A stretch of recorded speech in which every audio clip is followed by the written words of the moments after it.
আমি আনকি শিক্ষকৰ পদোন্নতিৰো প্ৰস্তাৱ দিছোঁ, যাৰ কাৰণে যি শিক্ষকৰ নিযুক্তিৰ সেৱা বিধি থাকে, ছাৰ্ভিচ ৰুল থাকে, এই ছাৰ্ভিচ ৰুলখনক আমি সংশোধন কৰাৰ প্ৰস্তাৱ ৰাখিছিলোঁ। কেবিনেটলৈকে আমি গৈ পাইছিলোঁ, কিন্তু আমাৰ শিক্ষক সংগঠনবিলাকৰো মতামতটো খুবেই গুৰুত্বপূৰ্ণ।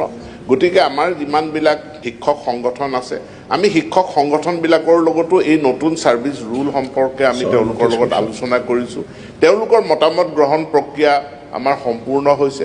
বিদ্যালয় শিক্ষা বিভাগত কৰ্মৰত শিক্ষক শিক্ষয়িত্ৰীৰ কাৰণে এখন নতুন ছাৰ্ভিচ ৰুল আহিব আৰু যিখন ছাৰ্ভিচ ৰুলত শিক্ষকৰ পদোন্নতিৰ ব্যৱস্থাও থাকিব। আৰু এতিয়া আমি গ্ৰেজুৱেট টিচাৰ যিসকলক উইথ পষ্ট গ্ৰেজুৱেট ডিগ্ৰী তেনে আমি শিক্ষক পাইছোঁ, শিক্ষা আছে, কোৱালিফিকেশ্যন আছে, সেইটোৰ সৎ ব্যৱহাৰ কৰি তেওঁলোকক 11-12তো শিক্ষাদানৰ সুযোগ যাতে আমি প্ৰদান কৰিব পাৰোঁ, তাৰ কাৰণে আমি ব্যৱস্থা গ্ৰহণ কৰোঁ। 4,500 নিযুক্তি অতি শীঘ্ৰে হ'ব আৰু ওপৰঞ্চি যিখিনি আমাৰ খালী পদ থাকিব, সেই খালী পদৰ বিজ্ঞাপনো সোনকালে ওলাব। নিযুক্তিৰ প্ৰক্ৰিয়া এটা বছৰত দুটা নিযুক্তি, বিশেষকৈ উচ্চ প্ৰাথমিক আৰু নিম্ন প্ৰাথমিক দুবাৰকৈ নিযুক্তি কৰিব পৰা যায়। আগতে আমি শিক্ষক নিযুক্তি কৰোঁ খালী পদৰ বিপৰীতে। এতিয়া এটা প্ৰক্ৰিয়া আৰম্ভ হ'ব খালী হ'বলগীয়া পদৰ, অৰ্থাৎ অহা 6 মাহত যিখিনি পদ খালী হ'ব সেইখিনিৰো আমি আগতীয়া বিজ্ঞাপন দি আগতীয়াকৈ তাৰ আবেদন পত্ৰ সংগ্ৰহ কৰাৰ এটা ব্যৱস্থা আমি কৰিম।